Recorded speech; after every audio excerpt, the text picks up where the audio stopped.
Hello friends, ఎలా ఉన్నారు? ఆచార్య చాణక్యుడు తెలిపిన ఈ అమూల్యమైన 10 విషయాలను ఎప్పటికీ గుర్తుంచుకోండి.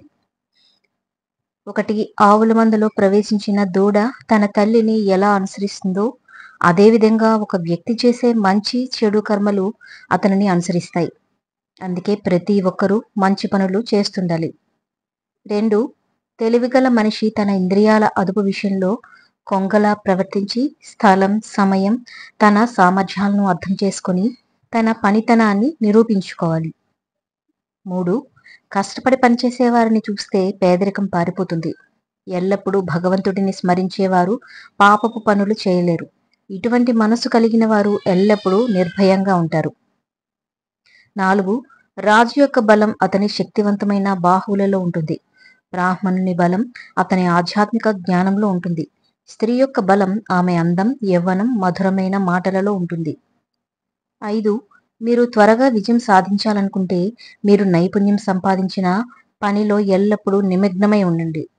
6, ఐశ్వర్యం, స్నేహితులు, భార్య, రాజ్యం తిరిగి పొందవచ్చు, కానీ ఈ శరీరాన్ని తిరిగి పొందలేం.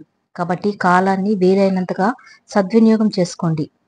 7, మనం ఎవరి ద్వారానైతే ఏదైనా పని పూర్తి చేయించాలనుకుంటున్నామో వారు ఇష్టపడే రీతిలో మాట్లాడాలి.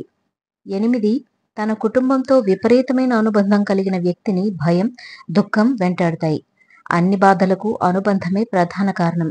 అందుకే సంతోషంగా ఉండాలంటే పరిధికి మించిన అనుబంధాలను వదులుకోవడం అనవసరం. బంగారంతో పూతపు వేస్తే వెండి కూడా బంగారంలానే కనిపిస్తుంది. సత్సంగం ప్రభావం ఖచ్చితంగా మానవులపై పడుతుందని దీని అర్థం.